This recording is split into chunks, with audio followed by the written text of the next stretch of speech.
Hi guys, it's me, S01 again, and in this video I will be covering the second John Wick movie in the franchise, known as John Wick Chapter 2, incredibly enough, or more simply, it's just John Wick 2. Now, this movie is very special to me because there are a few people in it that I really like of course you have John Wick played by Keanu Reeves, and you have Bridget Moynihan, which plays his ex-wife, deceased, and then you have Peter Stormare, which is a character that plays the brother of the Russian mob boss that he killed in the first movie. Now, I gotta admit, he is a very weird character, very weird actor to get to play that. But if you're gonna make a movie about anything Russian, you might as well have him because he's funny. I remember him from the Volkswagen commercial, as well as part in Armageddon, and can't forget about the incomparable devil in movie Constantine, also with Keanu Reeves. Now, it is awesome that he plays a role in this movie, although I think that the role of being a mafia boss that's that's behind the desk, kind of a demotion, if you ask me, because, when we think of a mob boss, think of somebody that can handle business on his own, that can keep butt on if he has to, handle a weapon if need be, all that, and get his hands dirty. But the thing is that, having a guy behind the desk is more or less like Joe Swanson, having a cop on the beat, but he's in a wheelchair, more or less, that he can't really perform to the best of his ability.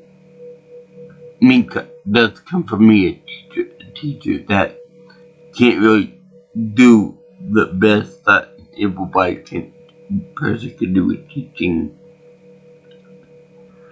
So it's funny that they mentioned about the wheelchair thing, because the office chairs are a kind of wheelchair, although not as stigmatized as what I use every day. But besides all that, there's also Lawrence Fishburne, which everybody knows and loves as Morpheus from the Matrix trilogy, or I should say franchise as a whole. This has been like a real glad set of events that Keanu reunite with Peter Stormare and Fishburne too. And it might be really nice for them to have like champagne or whatever they do together. But yeah, he has like a minor role, like an advisor in this movie too, like in the first one.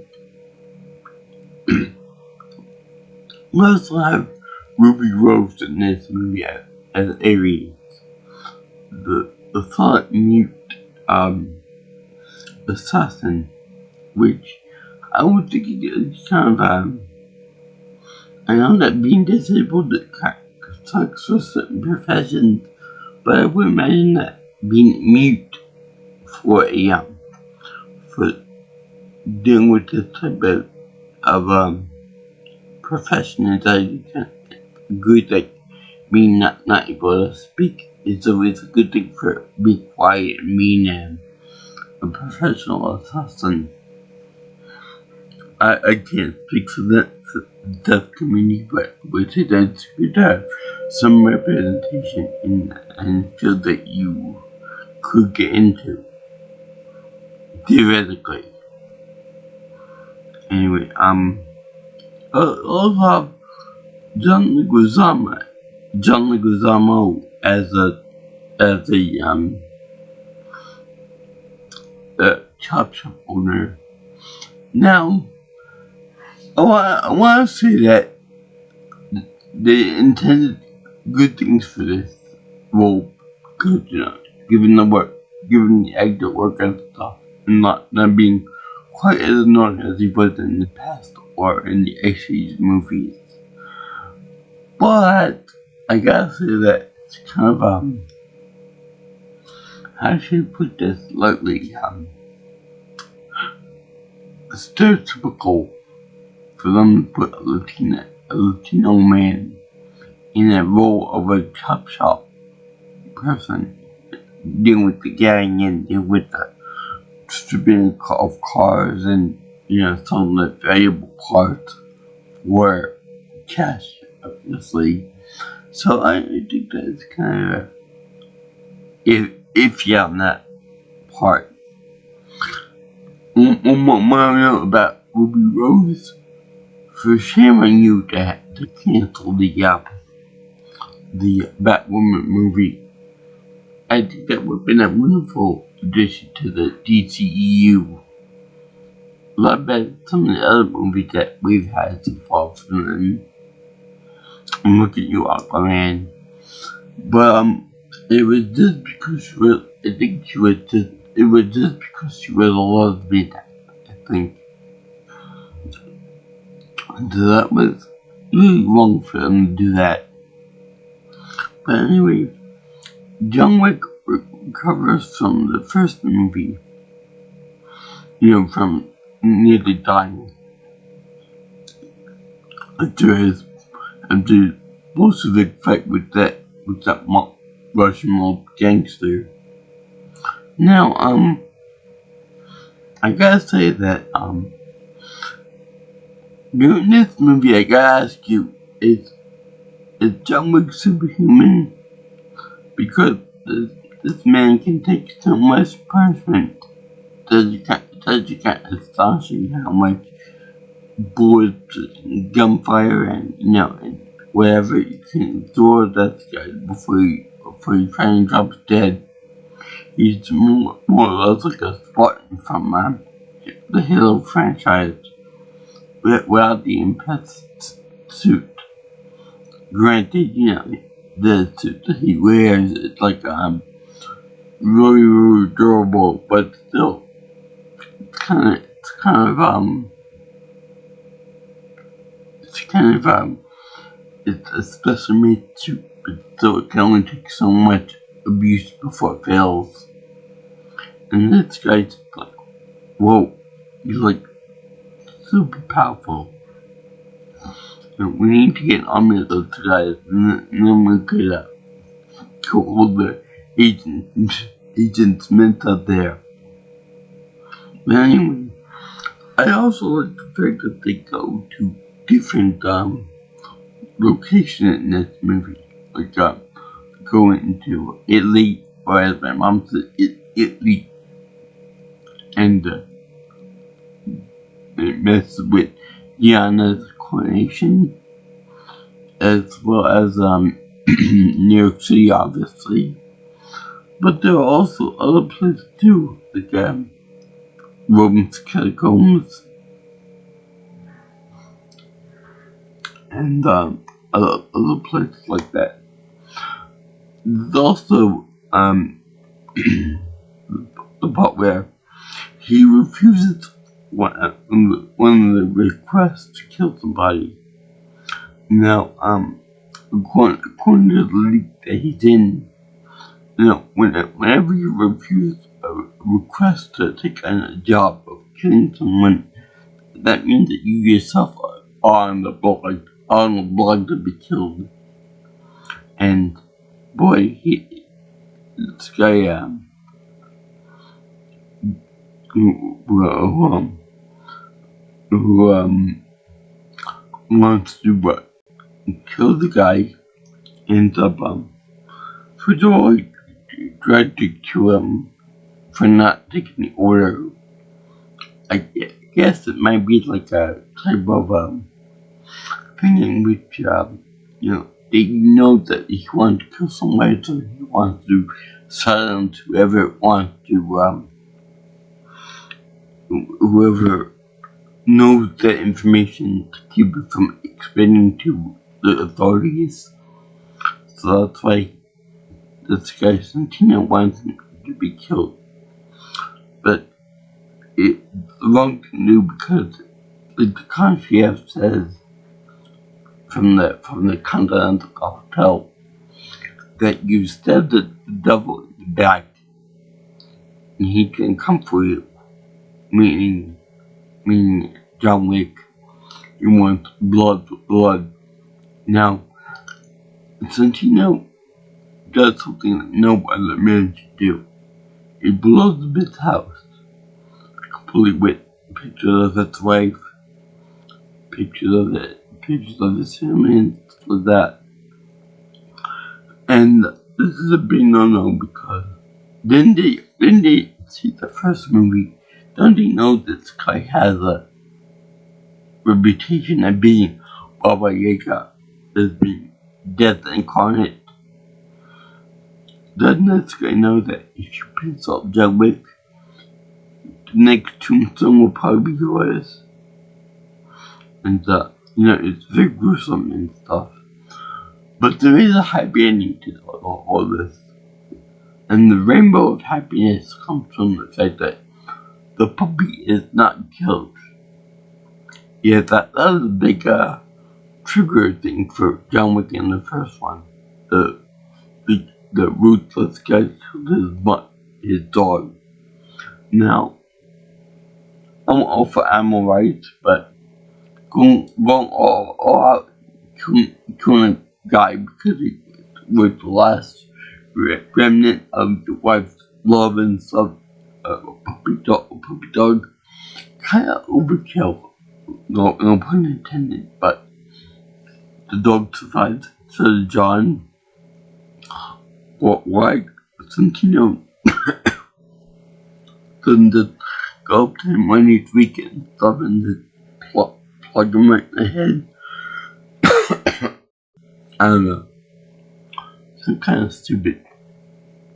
Some kind of like jump, kind of like James Bond villain-esque, of let my minion take care of him. I like the way they have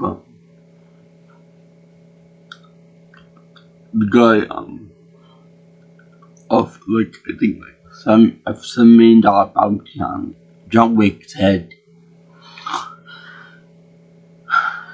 Now and then that sends a bunch of assassins from all over the world to go concentrate their effort on this one guy, John Wick. But John Wick kills every one of them. My favorite being the very large guy. I think he's supposed to be a sumo wrestler because he's Asian and he's very pleasantly plump. I know that it's very rare for an Asian person to get that big, but it's but unless you're doing like a special training regimen, like you're trying to become a sumo wrestler or something, or the world's fattest man, for example. But this guy perpetuates the stereotype about fat people being immune to damage and wars and stuff.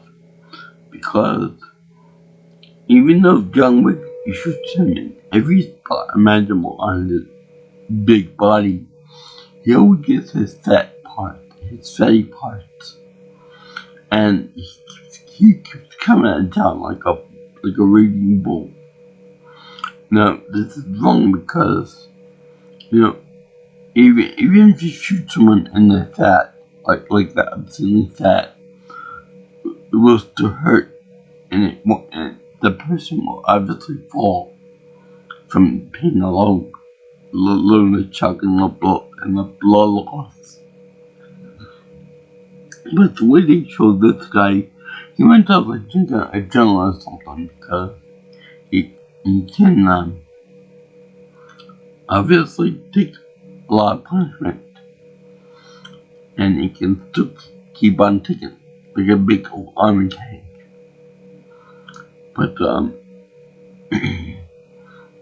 also for the same matter, do you know of anyone that big, that nimble, besides an anime and video games and such?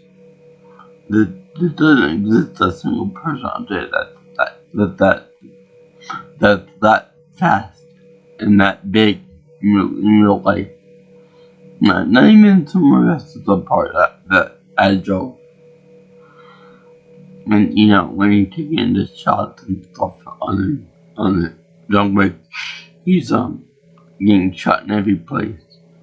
But the one thing that kills him, that John Wick shoots him in the one spot where he has no fat on top of his head. And that, my dear, is so funny. I'm sure that he has a name in the movie, but you won't know him as that guy. Because that's the one trait that he got. Agent that guy. That being said, I like when Joker takes up more nimble foes. Again, the first John Wick movie and the fourth one that I've seen besides this one. And in C3, so it's kind of like a cheat that it's for, but whatever. There's also the trend of somebody hiring hitmen to kill John Wick. You know, in the first one it was like the bad guy, and then the minion to take care of they would try to take care of Baba Yaga. Unfortunately, it doesn't work out that way because, well, it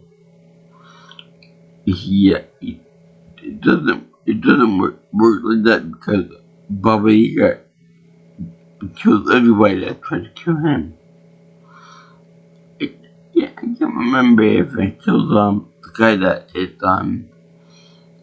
what's the name, that Pistol Massacre. I think he survives, but because they put like a however many $1 bounty on him, he gathered all the top people in the world to take him out. So in other words, I think that these people were in the first movie. I think that those assassins and whatnot could probably take down the guy that the main bad guy in the first movie hired to take him out, just on the basis that the small potato minions compared to John Wick and the rest of the assassins. These guys are like a grade above what he had to fight in the first one. Although I still find it kind of interesting that they don't really do like the thing where they team up to take him down. You know, by teamwork. They just do it like a 1-by-1 pretty much, which is kind of sad. But one thing I do like is that they put in like clips of him getting beaten up and beating one assassin, and then they have interact with another clip of him beating up another assassin. So you see the side guy, and then you see another person, and you see another person on top of that, and it goes right back to the side guy, and then you see all the others again, and you see him get beaten up again by the side guy until you kill all the assassins. Now, it's really funny that Santino, who wants John Constantine dead, doesn't do it himself. Whereas the first guy was more had like big hair colonies, and he tried to kill him himself. But Santino knows that, and John knows that if he's on the continental property, he's untouchable. No one can touch him as per the rules of the organization that they're in. Much like Bill wishes that was like that in the Deadly Viper Association, the Deadly Viper Squad. But he knows that he can pretty much do his commanding of his business from the safety of the place, not have to worry about John getting him and stuff. Up until John would come over and see them sitting quite smugly at the lounge in the Continental Hotel. Like this, like, what you gonna do about it, buddy boy? What you gonna do about it? You gonna shoot me? You can't do that as per the rule of the tradition. Until John would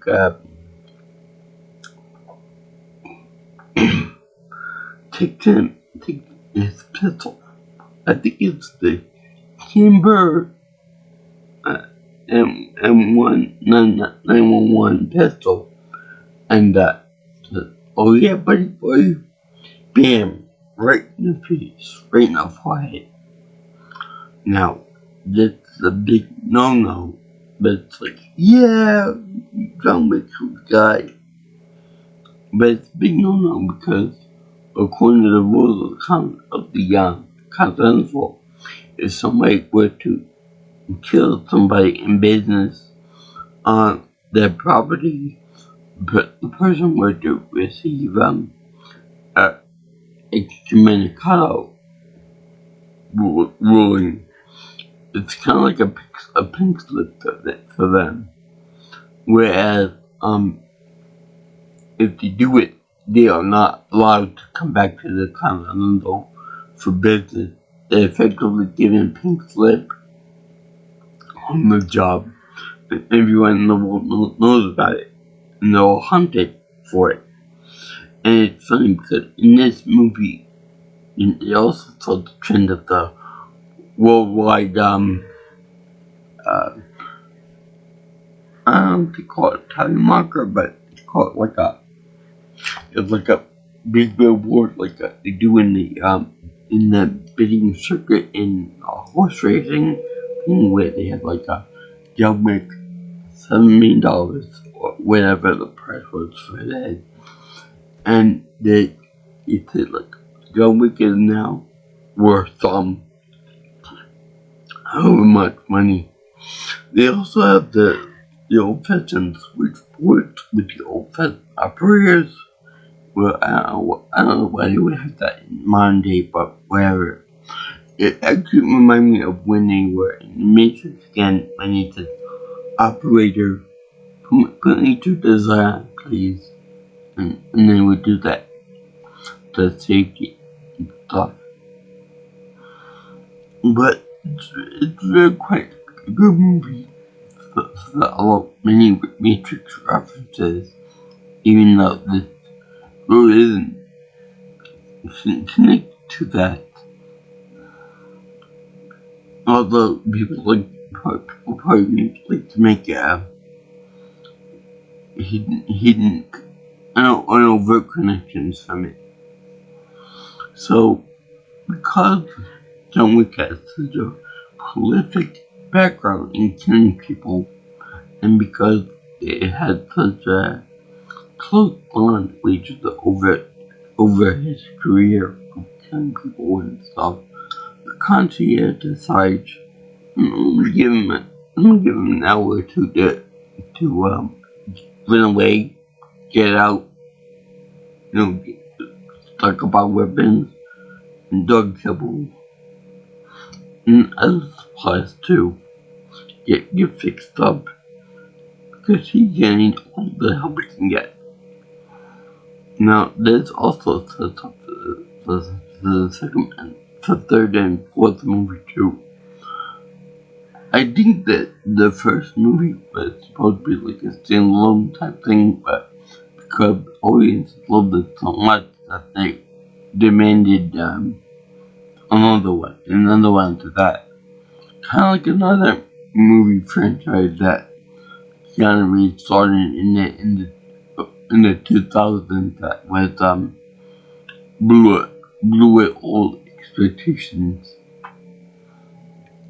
But anyway, they show John Wick getting it all together and stuff, and as you see the counter go reach 0, you see a bunch of guys getting alerts on their watches and their phones like, get in. And then that's where I guess John Wick 3 Parabellum comes into play.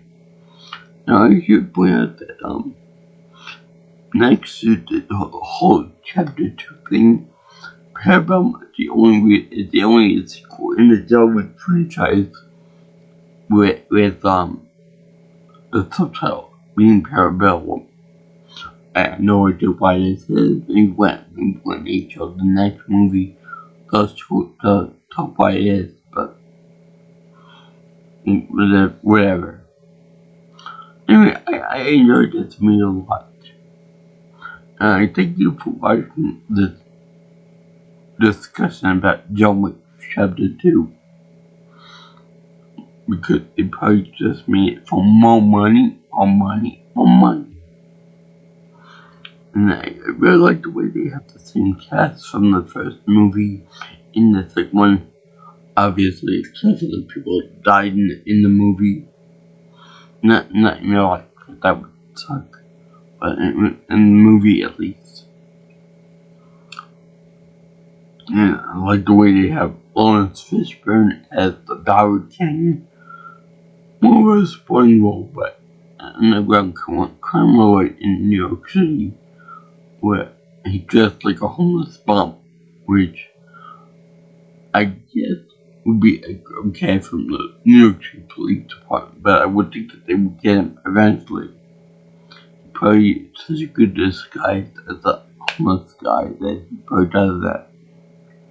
Anyway, excommunicado is a term that usually refers to the Catholic Church.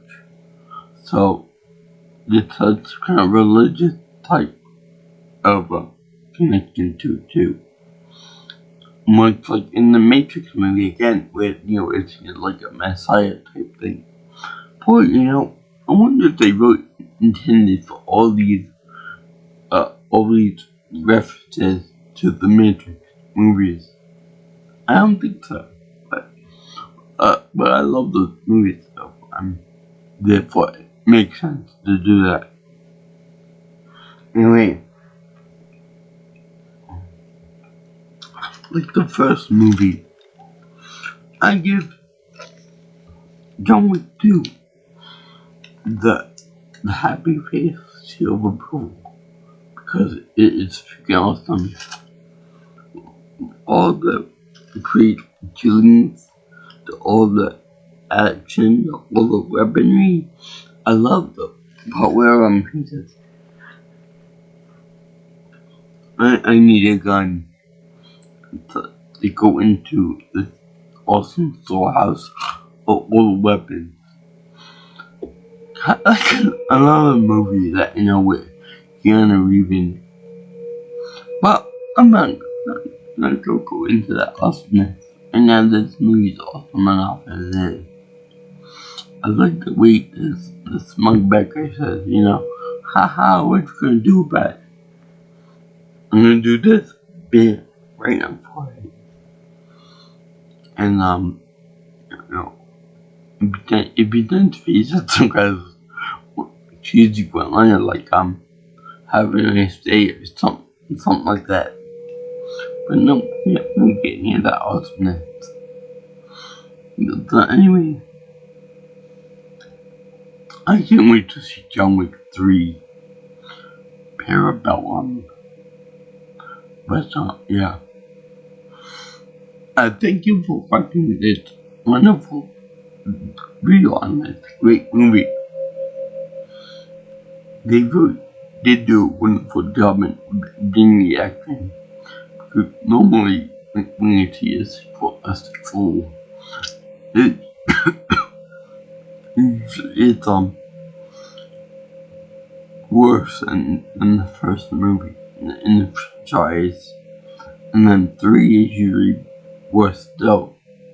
Like another movie with Keanu Reeves in it, but we're not gonna get into that. We don't talk about that movie that much yet.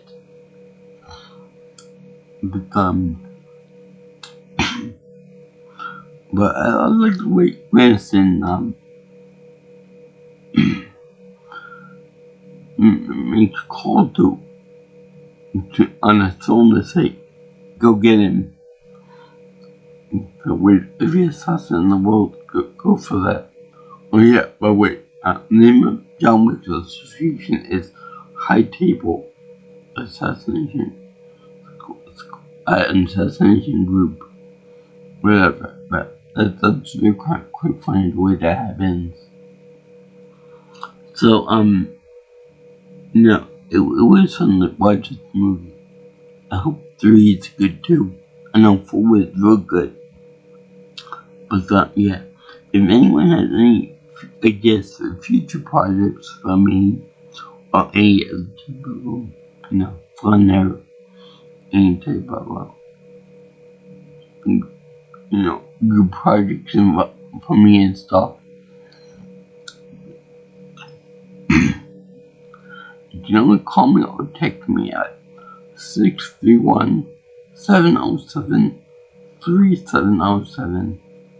Or if you want to get my Twitter account, you can get me on at PMuslinPro, or X if you prefer it. Or if you want to get me on it, my the next one is my email account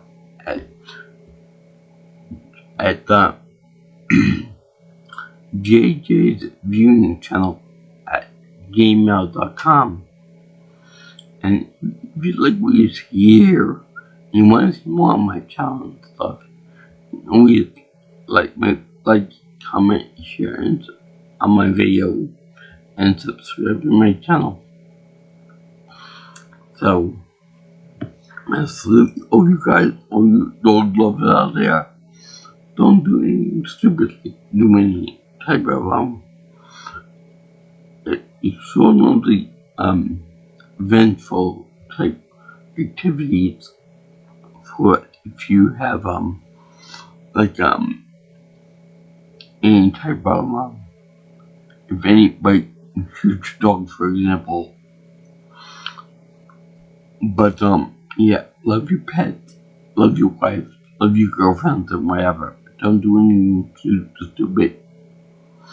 If anything would happen, then anyway, peace out, my brothers and sisters, and aloha. I'll see you in the next video.